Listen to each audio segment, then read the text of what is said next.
noticed right, I there got we go. Terry McGinnis behind me? I did notice that, yes.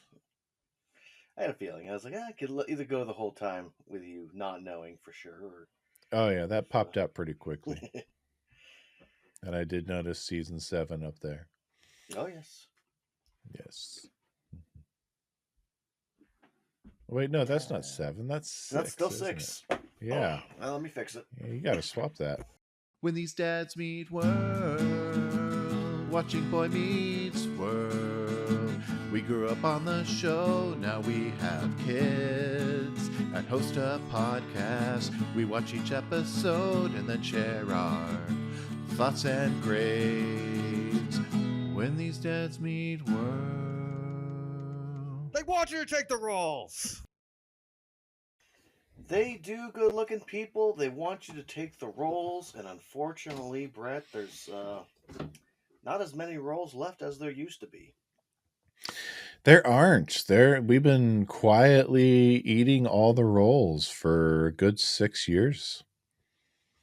Yep, that is a fact. Oh, I'm getting a phone call from my better half, and I better answer it. Uh-oh. Hello, better half. Well, Brett, we are still currently leading that other podcast that will not be named, correct? We are still out in front. I have not seen anything about them starting season 7 yet. Yeah, that's right, because we're going to finish before them. Ha ha ha. That is right. Even when they start, they'll probably drag it out because you got to get that sweet, sweet sponsorship money as long as you can. It's true. Oh, there's Girl Meets World, though, they could easily get into real fast. They could, but will they? Who knows? I mean, only one of them was on every episode, and the other two were, I mean, you can count the number of episodes they were in on one hand. True. Ah, there it is. Well, Brett, today, as of release, is Halloween. So, in your crystal ball, what do you think is happening for you? What type of spooky stuff is your family doing? Well, my family has already done trick or treating at this point, even before recording. So, Halloween night will be the band banquet Oh, for Kelly, myself, and Toby, because I don't know why they schedule that for Halloween night. So spooky there. Ooh, band banquet awards. And that'll end, Halloween night will end for me with the annual tradition of the viewing of John Carpenter's Halloween. fair. It's nice and spooky with Michael Myers, and that's about as spooky as it gets these days on Halloween. That's fair. Nothing I spooky for Asher. I have to say, I never watched Halloween until I was an adult. And I think what's so interesting as you watch it as an adult is you can appreciate the nuance of the movie, and you're not so much into the whole, oh my gosh, death all over the place, scary, spooky. It's like he's just walking around and driving cars all over town. Yeah. Hey, jerk, speed kills. So yeah, He's doing very well last night. I will say uh, I I watched the revival in 2018, and then I watched Halloween Kills. And those are the only three I've watched. Hmm. Like fully from start to finish. I've seen clips and bits and Mm-hmm. plenty of stuff throughout the years. I usually make time to marathon most of the franchise every year. I've done most of it this year, so. Fair. But I have a lot of spooky movies I try to watch every year. So some years I get to it, some years I don't. But there's always some Halloween in there every year. Yeah, understandable. My favorite franchise is the Saw franchise, and so at least Yes, once I a have year, not had no any matter Saw when. this year. Have you watched Saw X? Yes, What'd you think of it? I enjoyed it. It was good to have Tobin Bell back in the driver's seat for a change. As a real character, not just a shadow Yeah, figure. not just as a recording. Yeah. It's something the franchise has missed. Mm-hmm. I mean, it's as much as I enjoyed the character beats of having him die off from his cancer, the franchise really took a downturn not having him around his Jigsaw. It missed it. Did. Well, the problem is that they had their horror Michael villain in Hob. Let's see. No, I'm blanking. Why am I blanking on his name right now? I see his face.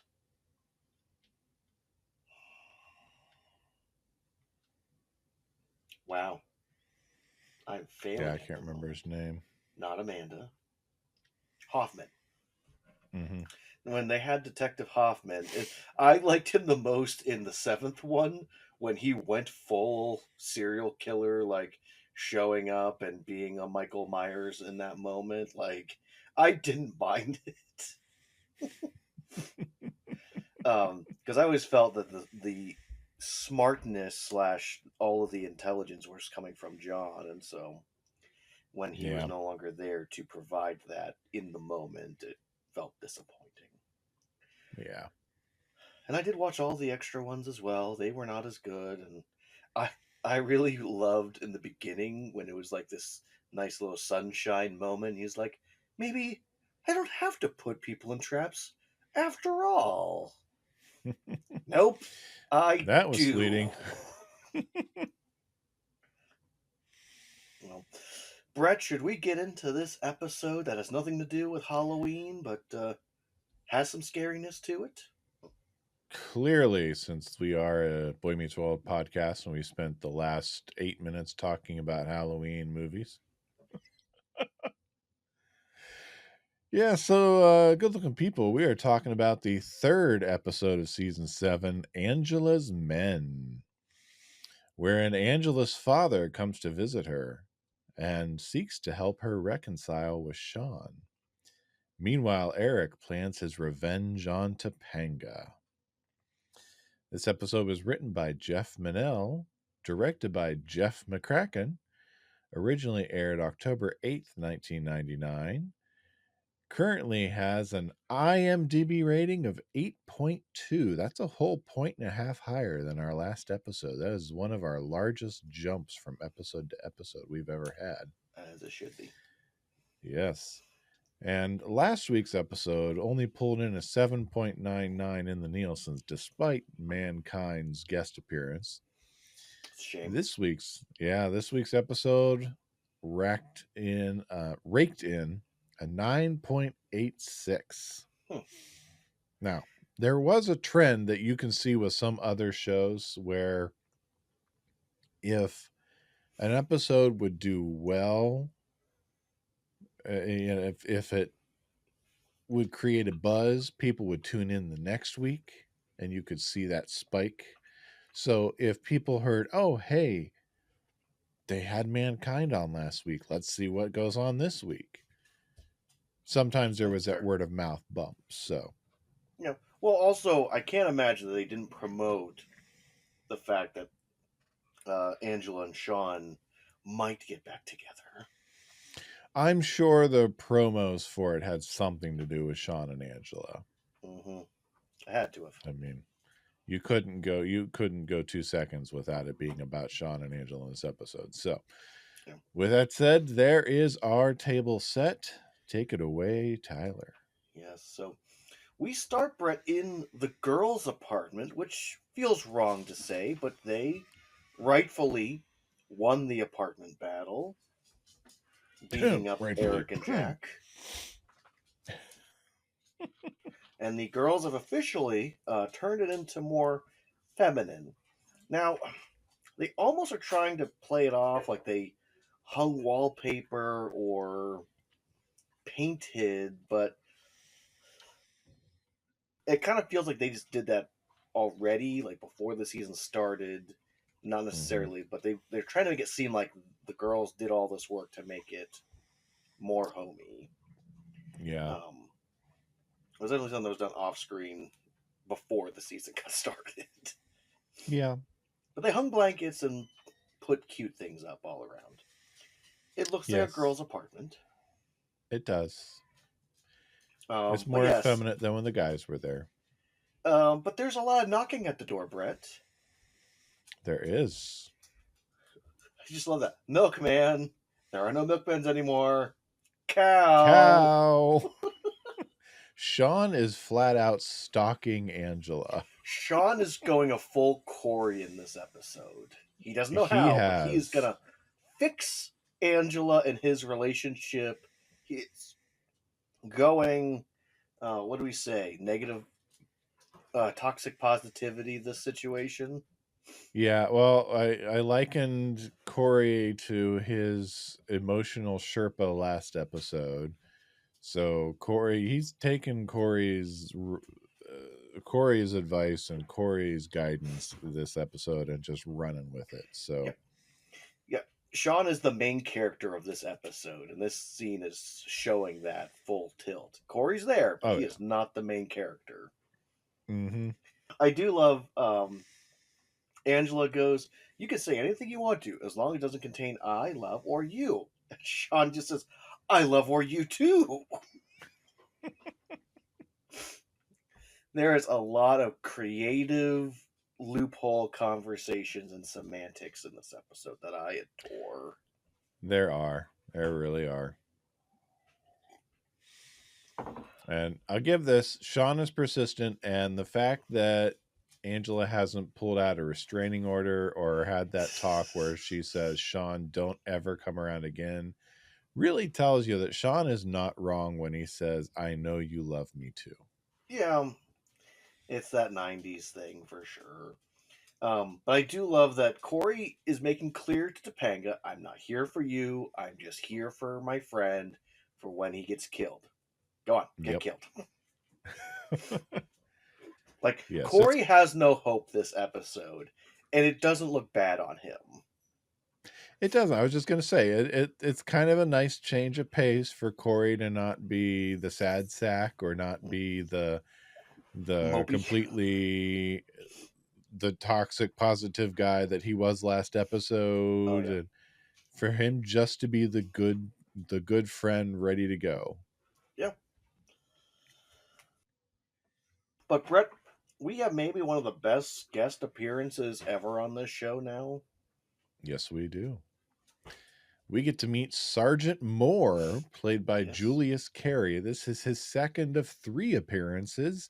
His second guest appearance, or second character he will play, because last time he was Shawn's college professor. Mm-hmm. When Shawn played hooky and went and took a philosophy course at college while he was in high school. So you can go check out that episode for his IMDb. And yes, sadly, he did pass away back in 2008, so he is no longer with us. But we will get him back once more before the series wraps. We will, but this is how you build the world larger. And it upsets me sometimes that it took us this long to get here, but like, we get depth to Angela's character, and it doesn't take away from anything that's happened before. It just answers questions and allows for a natural progression to the story. Mm-hmm. Yeah, we've had Angela around for 2 full seasons now. Mm-hmm. And we've never delved into what her parents do, what's her home life like. Mm-hmm. And now we're finally starting to pull back the pages on some of that. Yeah.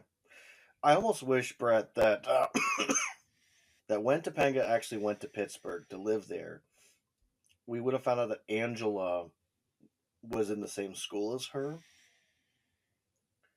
So that way, when she comes and just is Topanga's best friend out of nowhere, it has more traction to that.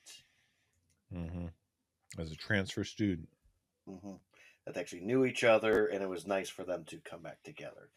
Honestly, it's something that Girl Meets World actually does pretty well on building the world. Mm-hmm.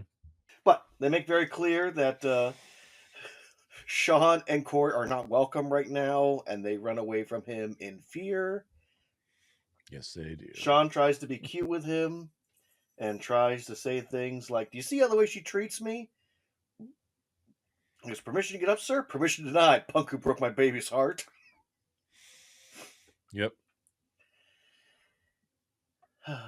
So yes, and we get a bunch of good interaction with Angela, her father, and then Topanga and Rachel as well, building up on the three girls being friends, being roommates, but not always knowing everything about each other.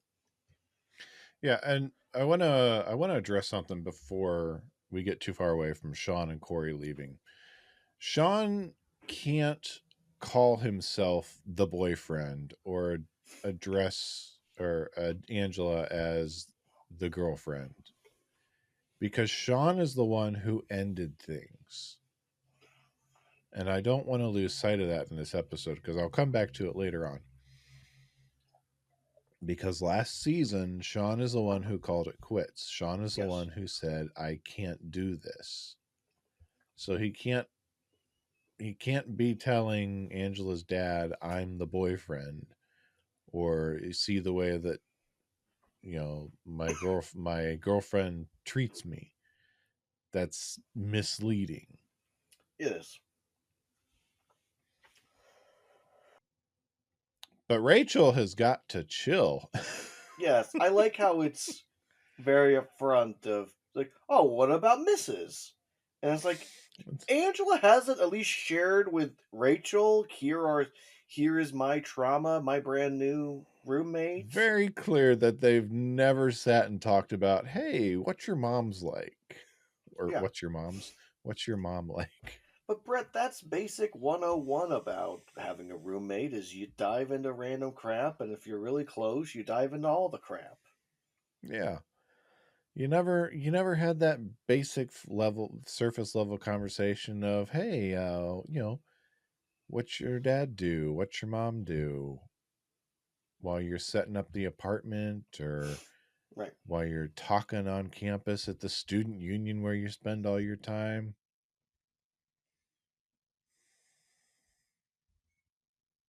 While you're having your talk about your you've spent a year getting to know each other and you're learning about what your soap opera names would be. Right. But he makes very clear he's there to help recruit for the ROTC program, but also to spend a little time with Angela. Yep. Because apparently he says that girls can also join the ROTC, which, hey, bravo to you. In the 90s when women could join. That's right. I think Cadet Kelly would have something to say about that. Yes, she would. That was around this time, wasn't it? Close to it. I'll have to look it up. I'm going to keep saying this, I know it, but one of my favorite jokes in this episode then comes up when they're at the student union, because of course this is where everything is addressed. Yeah, but this time I'll let it pass because it makes sense that an ROTC recruitment drive would take place at the student union.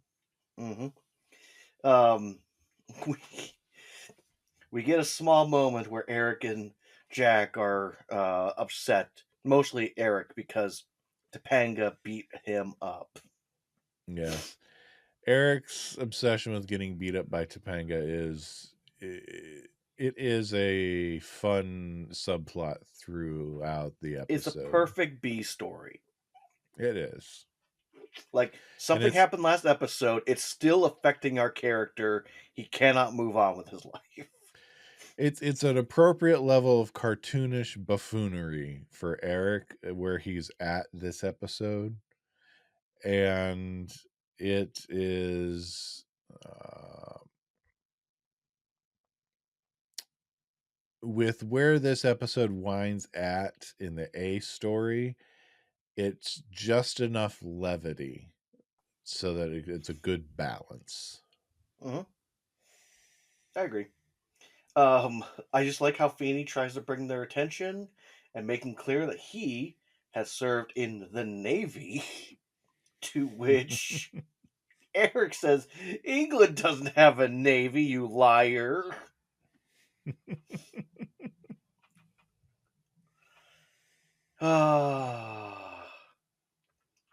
Eric. Oh, Eric.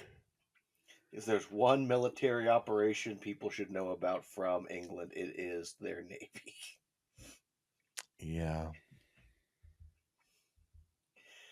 But I love his first question is, who here is unhappy with their life? And all of them raise their hand.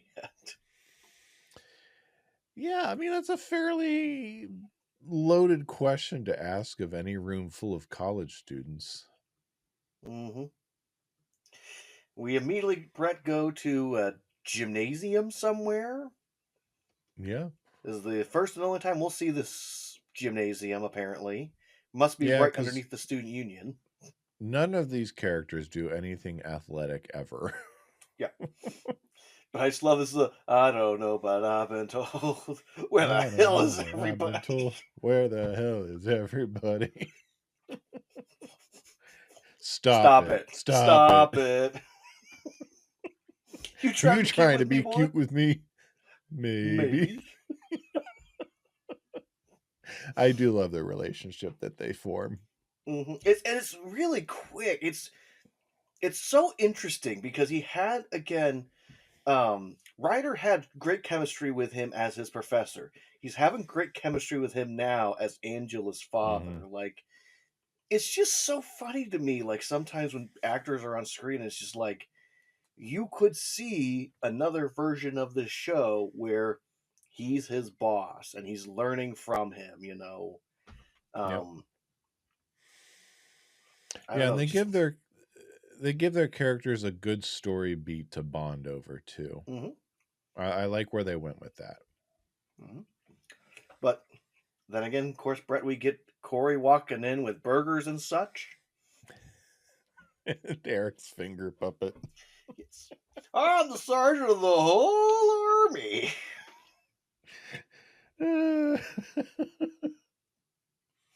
But apparently they're doing a last man standing push-up test. I don't think that was ever Sergeant Moore's intention necessarily. You know, I mean, yeah, from the dialogue, he expected everyone to kind of give up or at least be done. But by the time Angela shows up, but I don't know that his intention to go for whoever's last standing. I think it was more of our idea to see that Shawn's the only one who's got the perseverance to go the distance. Yeah. But I love this direct conversation they have with each other. Oh, yeah. You're trying to impress me? Why don't you impress your own father? My father's dead, sir. Well, impress your mother. She's gone too. And the moment he hears my mother walked out on our family, it calms him. He steps away from the drill sergeant, army man. He is just a person now talking. He's a man who is a father who has been abandoned by his wife too, and he knows exactly where Shawn is coming from, and he's connected to him right then and there. And I think this might be one of the first times where Shawn has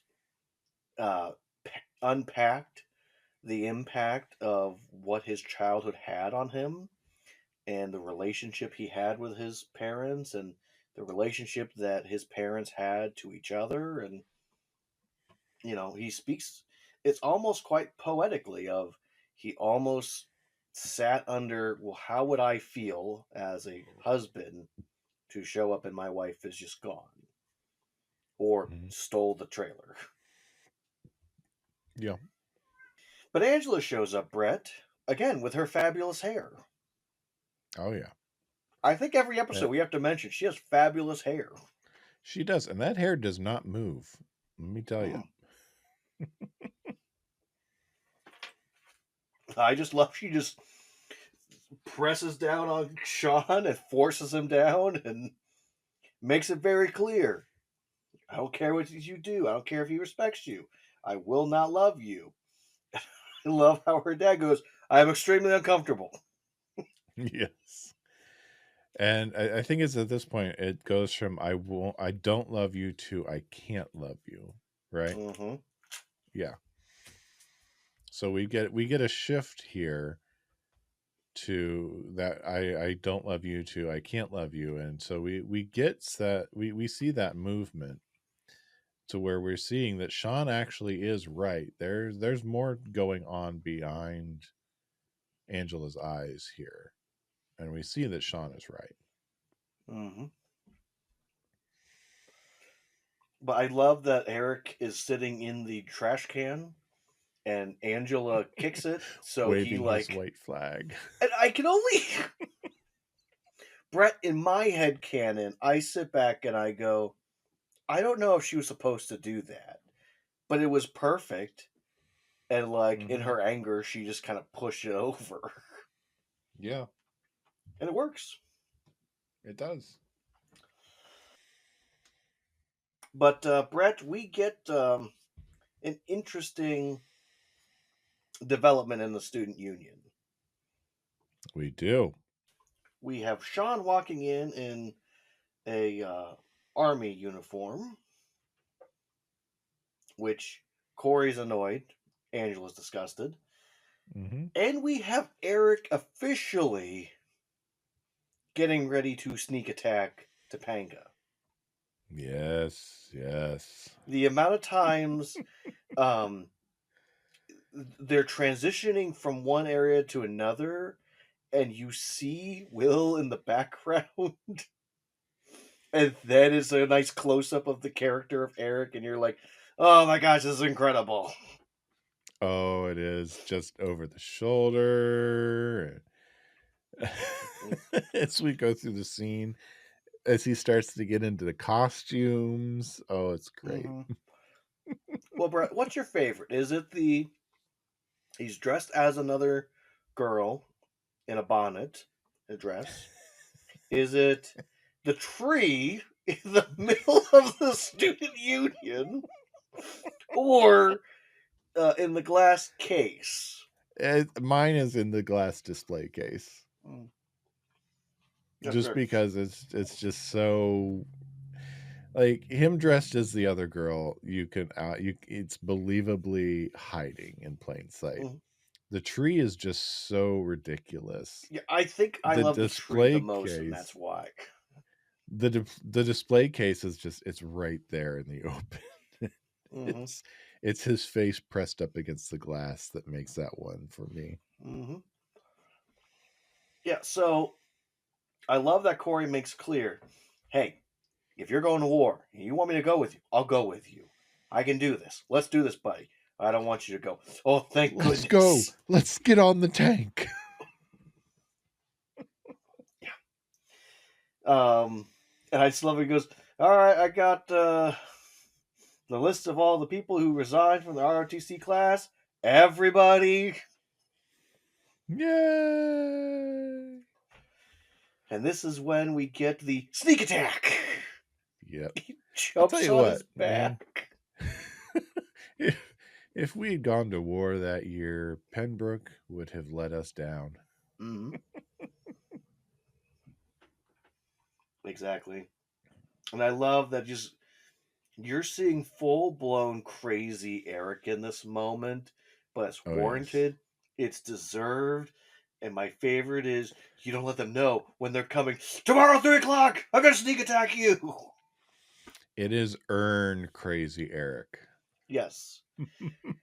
Oh, so earned. And of course, he informs he's disgraced the university, to this country, and to humanity in general. It is his dressing down of Eric is one of my favorite moments in the entire series.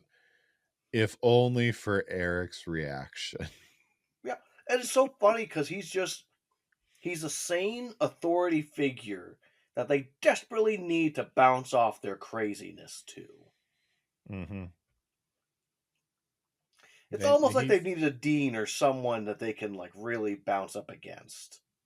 yeah, he brings the balance that they really need. The balance that Feeney used to be able to bring. Yes. But now that they're adults, they don't have that type of authority figure in their lives anymore. Yep. But I like that Feeney and Sergeant Moore and Cory, all three sit down together, and he's just trying to catch up. Like, what's going on? What's happening? Yeah, because as he puts it, it's hard to come in the middle of the game and understand it. Yeah. But I love that Cory is trying to make clear he knows exactly what it is and give him the exact answer to the whole problem. And Brett, the problem is Topanga. Topanga. And Brett, I think this is a good point to make clear that this is one of the best episodes and use of Cory. Mm-hmm. You know, this show is showing in this episode when you allow other characters to lead the story, and Cory can just be a reactionary goofball character, it works really well. Mm-hmm. Like Cory in the first scene is there to support Shawn. All of his humor comes from that. In the next scene, it's him walking in with burgers and stuff all over him, hanging out in the background. And now it's this one where he's complaining about his problem and they're just kind of ignoring him. It Yeah. works really well. Topanga. Yeah, it does. They figured it out. They cracked the code for adult Cory. For one episode. Yeah. Ah, yes.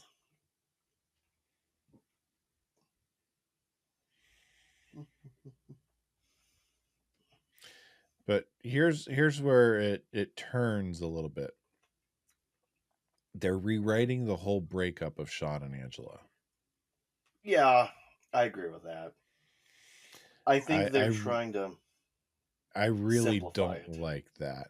They don't just simplify it though. They completely rewrite it to the point where it's Angela who walked away and broke up with Shawn.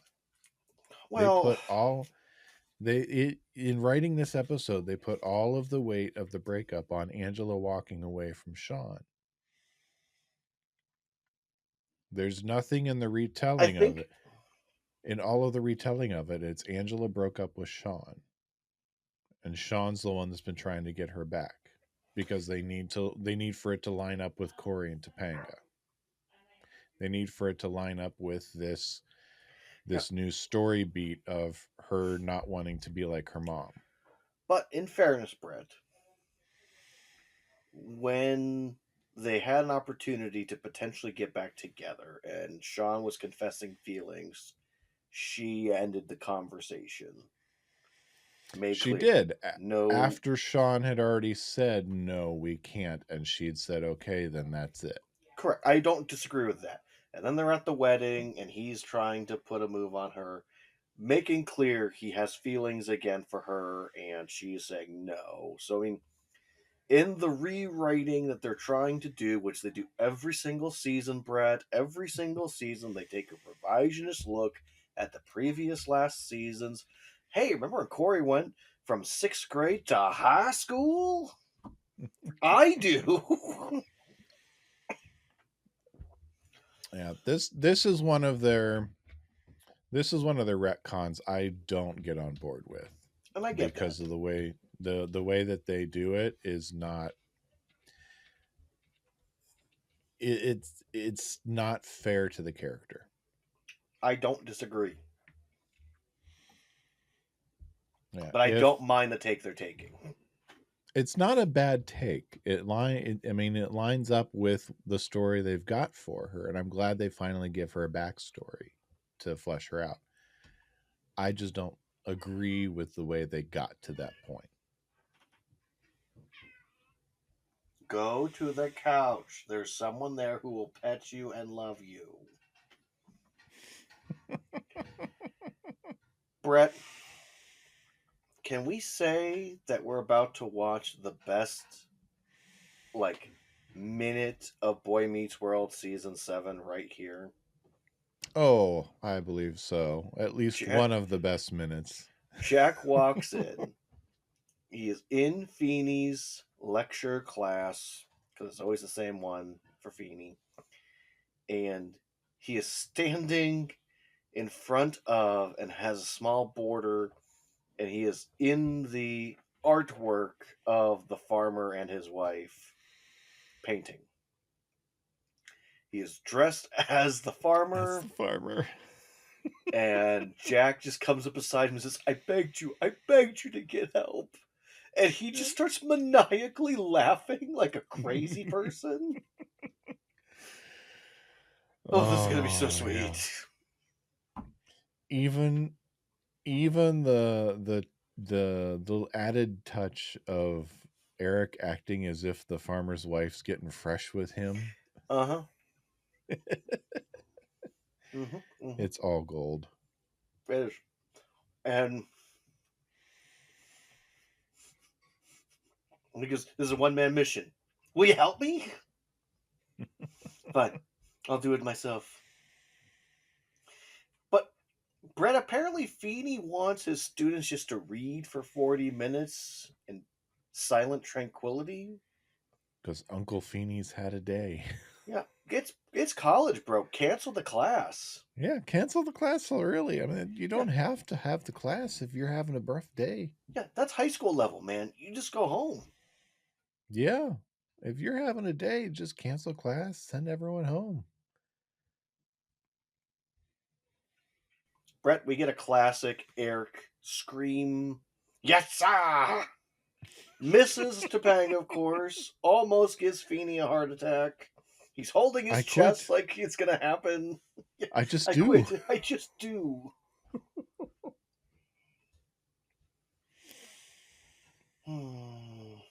Yes. And of course, the girls are full-blown saying, it's us three together. Nothing's going to break us apart. Then, of course, in walks Shawn and Sergeant Moore. Brett, can I be honest with you? Oh, please do. I loved the Disney Cory and Topanga getting back together. I thought that was adorable. I thought Cory asking out Topanga originally was adorable. Them getting back together on the monkey bars was adorable. I stand by that. Even Topanga proposing to Cory, I thought that was adorable. I don't think there's anything cuter as far as coupley things that happen, maybe besides Dean and Feeney getting married. But this getting back together scene is A, powerful, B, insightful, and C, downright adorable. Mm-hmm. And I do believe it's earned. It is. It really is earned. The episode built towards it, and they earned it. Yeah. And they've been building up since they got... Really since Shawn said, and I quote, they're crazy, they're in love. It's really been building to this moment. Yes, they have been building to it for a little while. Mm-hmm. I like how they make clear that Sergeant Moore told Shawn what happened. Mm-hmm. That his Angela's mom left them, just like Shawn's mom, and Angela's scared she will do the same thing. Yep. For whatever reason, she believes she's bound to do the same thing. And as a father of a daughter, I fully understand the moment when she tries to want to run away, and he stops her and says, you cannot run away from this. You cannot give in to this. You have to face this head on. Yeah, I mean, it's a little cliched to have a military man tell his daughter, I did not raise a daughter to surrender. But it also carries with it weight. To tell her you are not your mother, it's a little cliched, but it also carries with it a lot of truth that you are not one of your parents. You are the product of your parents. You are a different person. Just Yeah. because they do something doesn't mean you're going to. But Brett, I like how he gets down, quote unquote, to her level, Mm-hmm. where he is below her as he's trying to tell her this, almost as a, I'm sorry you feel you have to carry this burden. That you Mm-hmm. think this is the road you're going to go down, that you are destined to do this. Yeah. And I also love that she says to him, I'm so sorry. Like, not sorry like I'm so sorry the way I'm acting up. I'm sorry you got hurt. I'm sorry you got left. And he's telling her, I'll be okay. I'm worried about you. Mm-hmm. It's one of those few moments, Brett, where we actually have a parent stepping up for their kid and being there for them, and their child embracing that moment. Yeah. And it's very good to see. Yes. It's good to see in the college years that we can still see that happen. Yeah. Well, I mean, we know that Alan Matthews, especially that Russ can pull out these really nice moments still. They're Oh, not yeah. given to him, but you know, he could have given this for sure. Uh, this is just such a nice moment. And Angela goes to Shawn and says, I love you. Yep. And they both say we don't want to hurt each other. Yeah, and they get to bond over their broken past, and they get to Yeah. finally share their love for one another. Yeah. I did not mention, and I think it's important, that though Shawn joins the army, um, uh, Sergeant Moore does not want him going, so he is not being recruited. Yeah, I don't think the paperwork ever went through. Yeah. I like my country more, and I don't want this boy anywhere near the army. Mm-hmm. Yes. But Brett, we get a towel from Rachel. She says, one down. Yeah. And he says, what's that supposed to mean? And then we have an incredibly annoying amount of knocking. How long do you think before Cory hears? Instantaneously, apparently. He's telepathic, that one. Well, Brett, we get to an unusual tag. That we do. We don't usually get to see bloopers. Yes, we have what could have been one of the funniest tags ever for an actual scene, but instead we get a bunch of bloopers. They just couldn't get the shot. Yeah. It's too funny. Good looking people, if for some odd reason you've not seen the episode, you've not watched the tag of this episode, go watch it. It's so worth it. It's incredible. It's so clear that just they could only get like 3 seconds of non-giggle. And they probably didn't have a choice. They had to move on. This had to be the last thing they were shooting after a long night of shooting, and they were done. They could not get through it. Mm-hmm. But to set it up, Brett, Topanga walks down. She says it's 3 o'clock in the morning, and they're there making out. Angela and Shawn are, and They're on very the couch. PG friendly of them. Yes. And Topanga informs them that Eric is in the couch. They're sitting making out on Eric. Oh yes. To which they have different reactions of getting off of him, not getting off of him. Eric or Will struggling to stand with the prop in hand and not being able to get any lines out at all. It's glorious. It is just fantastic. It's one of those, like, in my opinion, top 10, one of the best top 10 bloopers reels you're ever going to see. Because they're not trying to make a blooper reel. They're just cannot get through the scene, and it's not worth it enough to try. Yep. But I'm glad they included it as a tag. I'm glad too. And we're pretty much on board on most likely the tags are not canon, because a lot of times are ridiculous jokes that make no sense, but you got to end on a joke.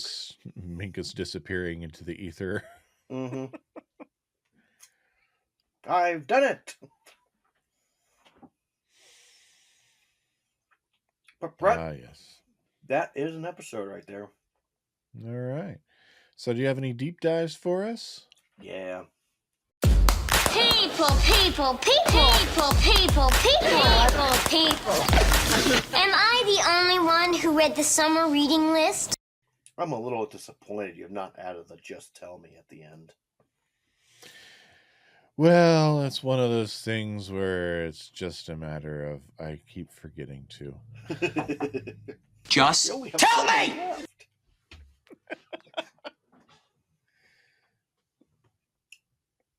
All right, Brett.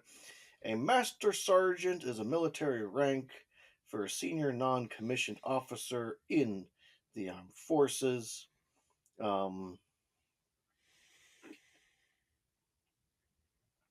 There are Army master sergeants, Marine master sergeants, and Air Force, of course. We'll get into the hierarchies later, but essentially,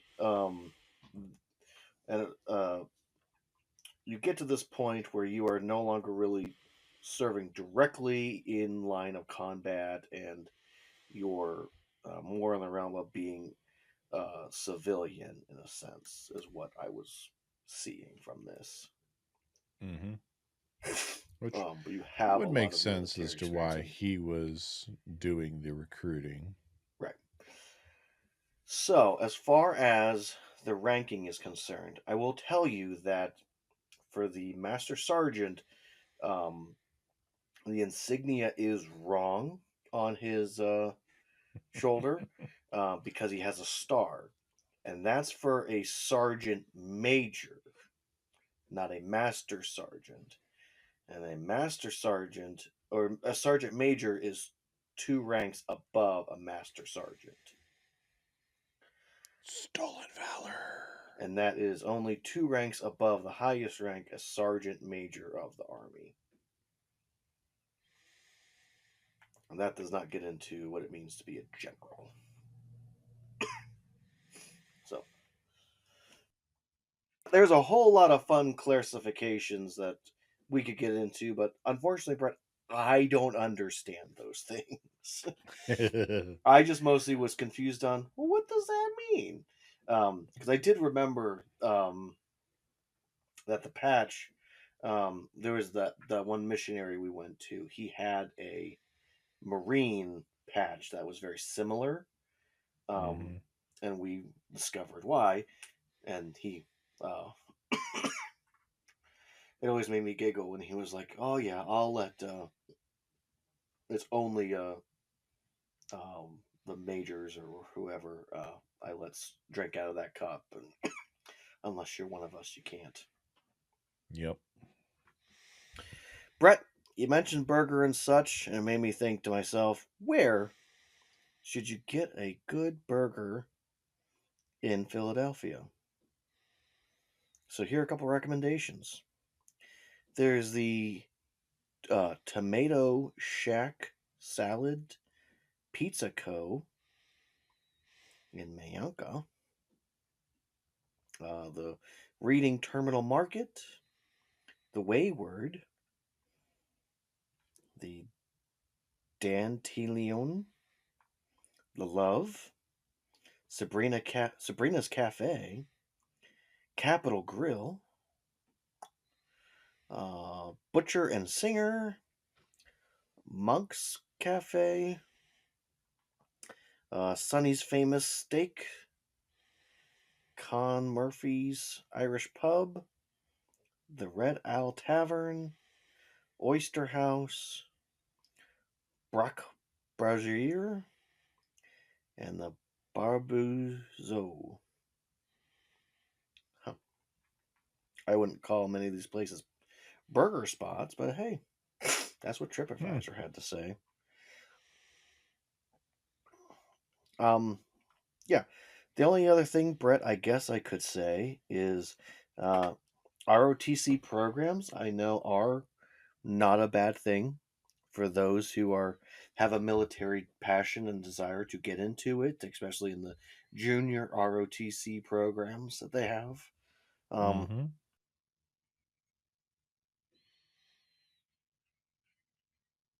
Yeah, I didn't have a desire to go anywhere towards the military, but I know there are several people that feel it's a good path for them, and kudos and appreciate those that serve and all the hardship you're dealing with. So, Yep. I know it's not Veterans Day yet, but to all the people that are serving us right now, thank you. Indeed. So, Brett, that's all I got for deep dives. All right. So let's talk about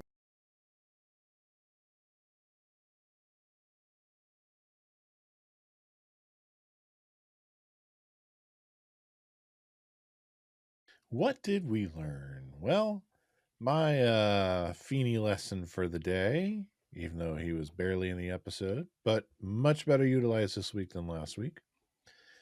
Be open and honest with those whom you love, and don't let fear dictate how your relationship operates. Very nice. What do you think, Tyler? What did you learn this week? Well, I learned, Brett, that the American Gothel was painted in 1930s as an oil painting about the American regionalist artist Grant Wood, depicting a Midwestern farmer and his wife or daughter standing in front of a carpenter's Gothic style home. I realize I didn't talk about that, and I should have done that earlier. So, yeah, that is one of those classic, famous paintings. It's from 1930s. Just want to make sure we talk about it. Grant Wood was the painter. So, Okay. anywho, what I actually learned, Brett, um, it's so vital and crucial for parents to still parent their kids, even when they're saying they're adults, especially in college in those 20s years. I know that it wasn't always easy for my parents because I met my wife, went off to school, and very quickly got married. So I fully understand we still need to parent our kid. How can we parent our kid? They're literally trying to grow up right now.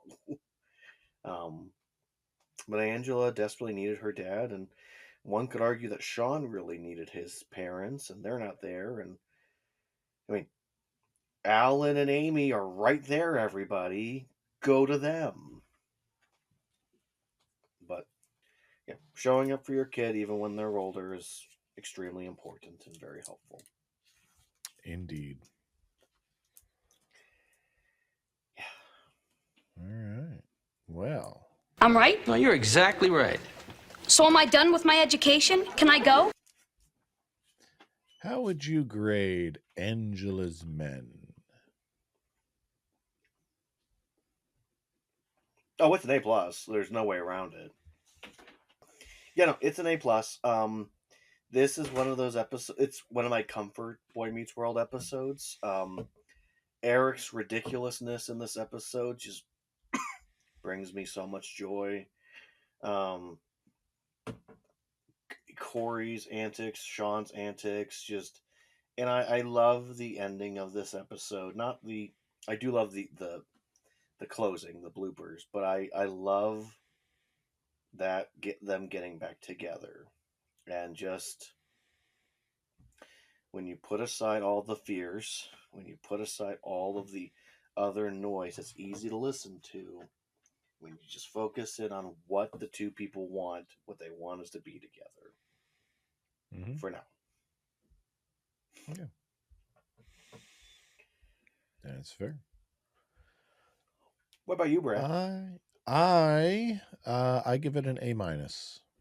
And the only reason it gets the minus instead of the plus is because of the way that they decided to rewrite the Angela Shawn story to fit their story need.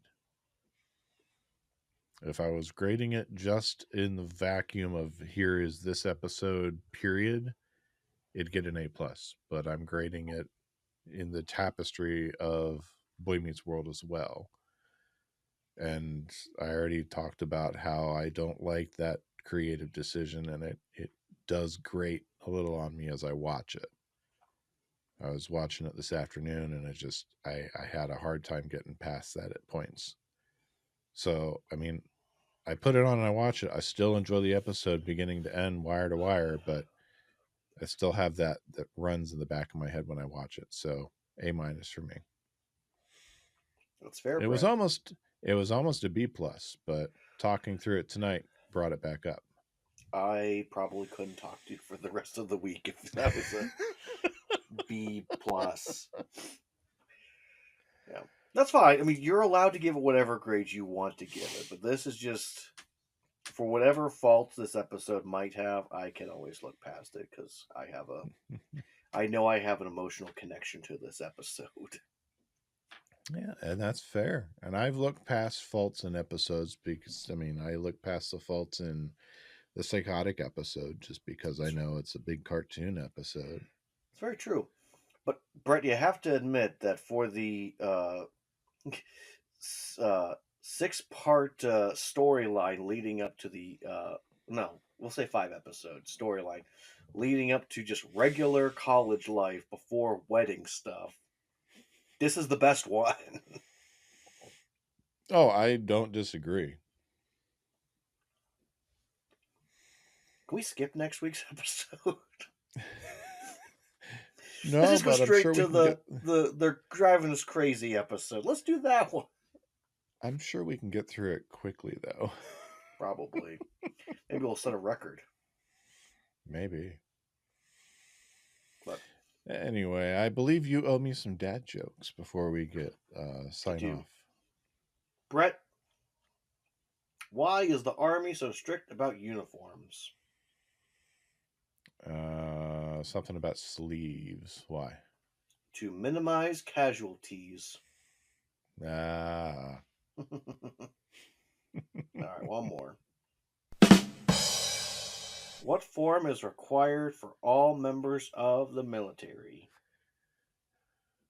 What form? A uniform. Ah, yeah. All right, Brett, last one. Who won the zombie war? Who? Nobody. It was dead even.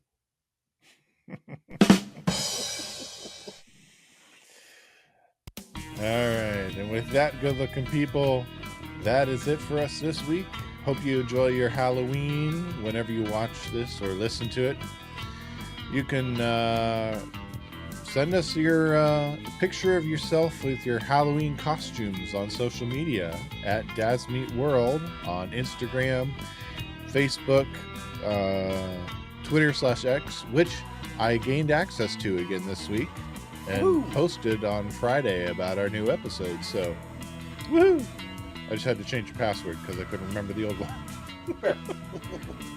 Or you can send us a picture of your Halloween costumes at dadsmeetworld@gmail.com. Yeah. If you send us a picture, we'll share about it. Yep. Or you can send us a review or leave a review for us wherever you get your podcast, because that will allow other people to find us and will raise our profile so that we can share the dad love with people all over the world. And tell Brett he's wrong. Who doesn't love to share the dad love and tell Tyler that I'm not wrong, I just opinionated. So until next time, good looking, I'll see you. Back to you, good looking. You know, how can I learn so much every week and still be so stupid? Oh, I am never gonna pee again! You need to get back and start slapping some people around. I want to be normal, spud! Puff pastry on a plate. This is good TV. Was that Duckies? No, garbage. You lied to Topanga. Ow, that hot. Dads Meet World is a production of Headfirst Studios.